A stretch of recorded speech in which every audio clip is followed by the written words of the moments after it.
ఒకటి బాగా గుర్తుండిపోయిన సంగతి చెప్పారు.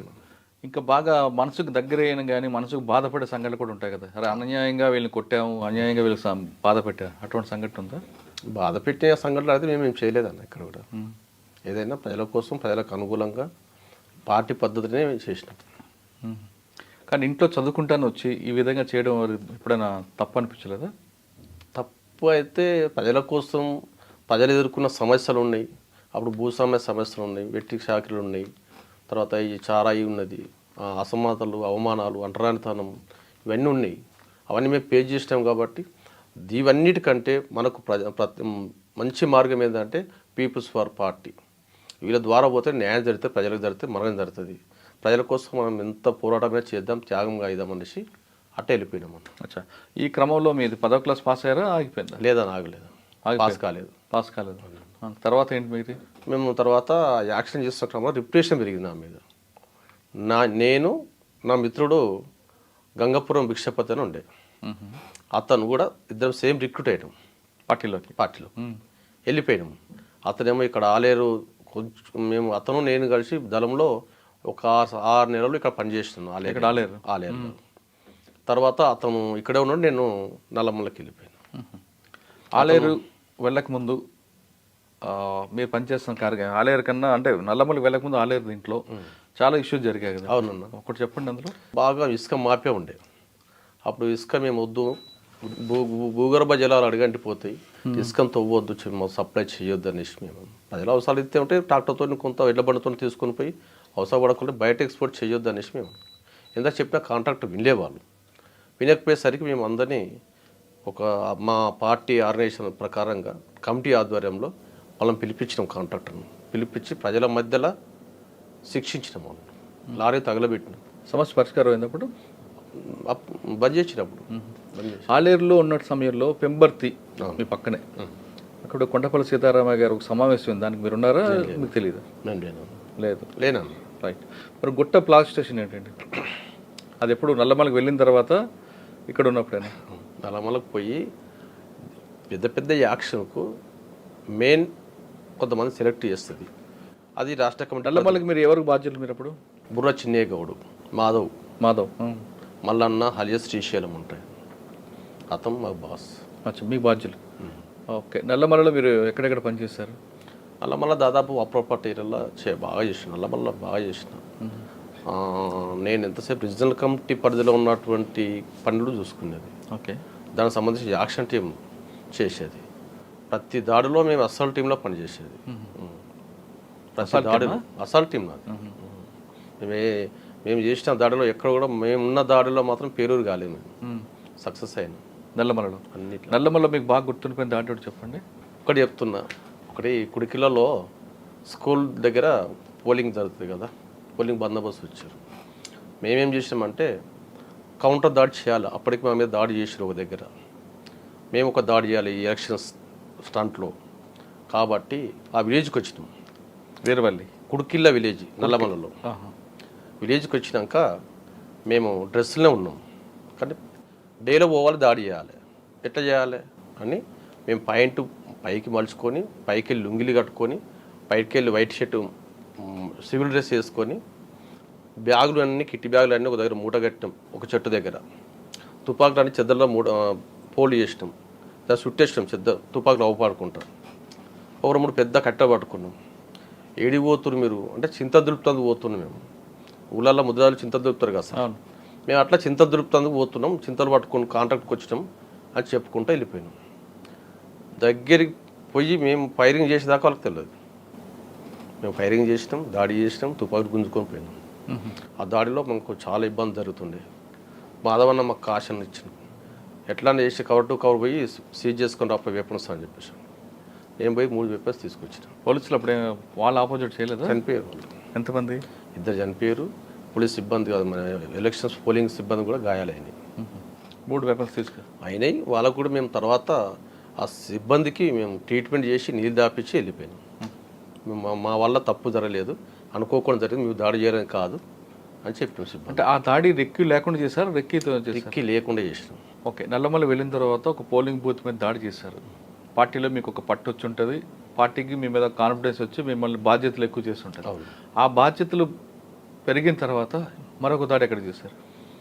మరొక దాడి ఏం చేసినామంటే చేపలది కాంట్రాక్ట్స్ ఉంటారు కదా వాళ్ళని పిలిపించి చాలాసార్లు రేట్లు పెంచాలని చెప్పేసాను, వినలేదు. పోయి ఆ కాంట్రాక్ట్ పిలిపించి ఒకసారి పట్టుకొని వచ్చి ఇవన్నీ మాట్లాడి రేటు పెంచిపించినాం చేపలకు. తర్వాత మళ్ళీ ఒకసారి అతను రాకపోతే బోట్ తగలబెట్టినాం. ఇది చేసినాం. ఈ క్రమంలో మీకు మరి భోజనం అది ఏ విధంగా వచ్చేది? చెంచులో స్థానికుల సపోర్టేనా? అన్న ఇప్పుడు అడవిలో మనకు ఎక్కువ శాతం చెంచుల మీద డిపెండ్ అవుతాం. కొన్ని సందర్భంలో కట్టే కాంట్రాక్టర్స్ వస్తారు, తర్వాత కూలీలు వస్తారు, వెదురు బొంగు కాంట్రాక్ట్స్ మధ్యప్రదేశ్ నుంచి లేబర్స్ వస్తారు. వాళ్ళ దగ్గర పోయి తినేది మేము, చెంచుల దగ్గర తినేది. చెంచుల దగ్గర ప్రేమతోటి వాళ్ళతో కలిసిపోయేది మేము. వాళ్ళకు ఆరోగ్యంగా బాగా ఇబ్బంది అయ్యేది అడవిలో వాళ్ళు. గుడిసె మధ్యలో నెగడేసేది, దాని చుట్టూ పండుకునేవాళ్ళు. ఈ పప్పు స్వార ఆగి వాళ్ళు అట్లా ఉండేది. ఆరోగ్యాలు బాగా లేకుండా ఇబ్బంది, అంటే ఎంత పోయినా గంజాయి వాసన వచ్చేది ఆ గిన్నెలు అవన్నీ. అయినా మేము వాళ్ళ దగ్గర ఇట్లా ఉన్నారు అట్లున్నారు అనుకోకపోయేది, వాళ్ళతో కలిసిపోయేది ప్రేమగా. పోలీసు వాళ్ళు పోతే వాళ్ళు వ్యతిరేకించేది, మమ్మల్ని పోతే మంచిగా రిసీవ్ చేసుకునేది, వాళ్ళు ప్రేమ చూసుకునేది. వాళ్ళ దగ్గర పోతే కలో గంజో ఏది ఉంటే మాకు పెట్టేది, అంబలికి ఇట్లా పెట్టేది. తిని వాళ్ళతో కలిసిమెలిసి వాళ్ళ సమస్యల మీద వాళ్ళను ఫైట్ చేయించేది.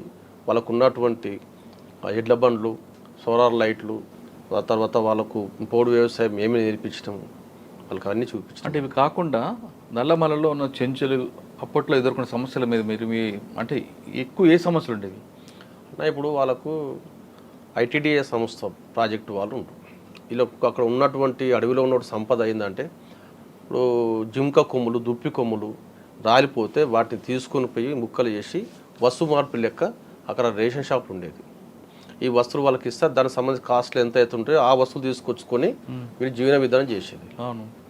తర్వాత వీళ్ళు అడవిలో ఉంటారు కదా, లైట్ ఉండకపోయేది, కరెంట్ ఉండకపోయేది. ఇలా సోలార్ లైట్లు కావాలి, వీళ్ళకి ఎడ్డబండ్లు లోన్లు కావాలి, తర్వాత వాళ్ళు బతకనీకి ఉపాధి కావాలి, హాస్టల్స్ కావాలి, హాస్పిటల్ కావాలి, స్కూల్ కావాలి. ఇవన్నీ మేము చెప్పినాం. మేము చెప్పినాక మా పార్టీ ఆధ్వర్యంలో ఐటీడీఏ ఆఫీసర్ ఢిల్లీ నుంచి వచ్చిండు, అతను మేము కిడ్నాప్ చేసినాం.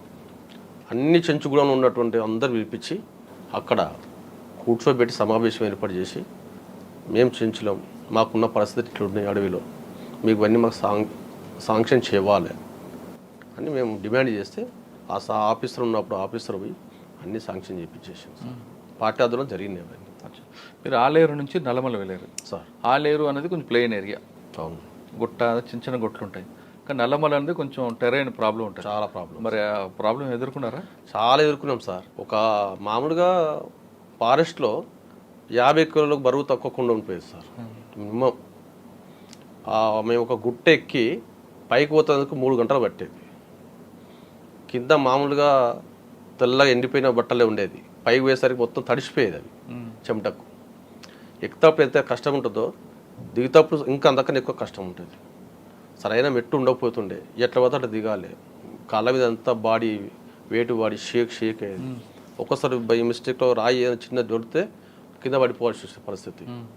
అంటే అంతా ఎక్కిపోయినాక కూడా ఆడ ఉన్న ఒక 10-20 గుడిసెల కోసమే మేము పోయేది. ఆ 10-20 గుడిసెలలో దాదాపు ఒక 100 మంది ఉంటుండే. ఆ 100 మందిని మేము ఆర్గనైజేషన్ చేస్తానికి పోయేది, వాళ్ళని చైతన్యం చేస్తానికి పోయేది. అట్లా మనకు వాళ్ళు కూడా మాతో పాటు తర్వాత మా టీంలో పనిచేస్తానికి వచ్చారు, చదువుకున్నారు వాళ్ళు. దానిలో కొంతమంది ఉద్యోగాలలో వెళ్ళిపోయారు, కొంతమంది మా పార్టీలోకి వచ్చారు, కనీగా సపోర్ట్ చేశారు. ఈ క్రమంలో అమ్మా నాన్న ఎప్పుడు గుర్తురాలేదా? వాళ్ళు ఎప్పుడైనా మిమ్మల్ని కలవాలని ప్రయత్నించలేదా? అన్న వాళ్ళైతే ప్రయత్నం చేశారు.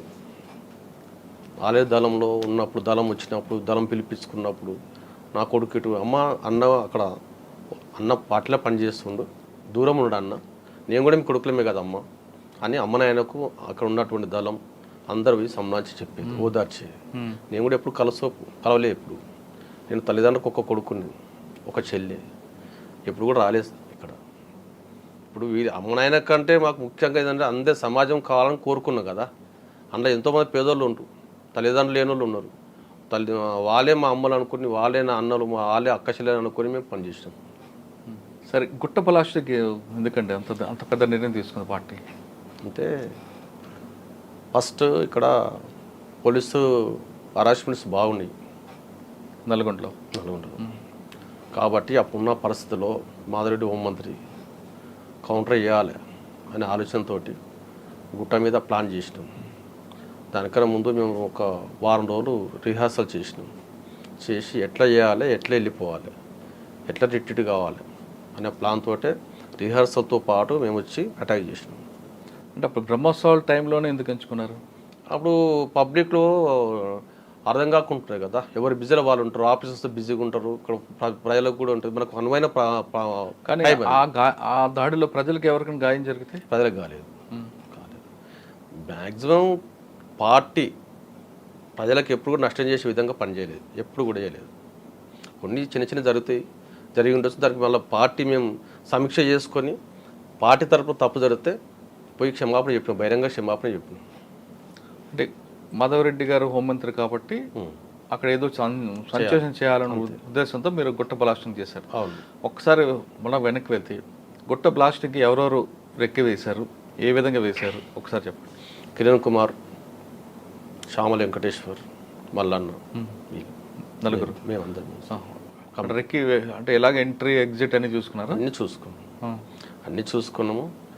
నేను మల్లన్న, శ్యామల వెంకటేశ్వర్లు స్కూటర్ మీద పోయి అన్నీ రెక్కి చేసి ఎట్లా పోవాలి, ఏ దారి ఎప్పుడు పోవాలి, లారీ ఎక్కడ ఆపాలి, మనం ఎప్పుడు దిగాలి, అందులోకి ఎవరెవరు పోవాలి, రిజర్వ్ పార్ట్ ఎక్కడ ఉండాలి, మెయిన్ పార్ట్ ఎక్కడ ఉండాలి, వెపన్ సీజ్ చేసుకొని మనం ఏ దారిలో వెళ్ళిపోవాలి అని మేము అన్ని ప్లాన్ చేసుకొని చేసినాం.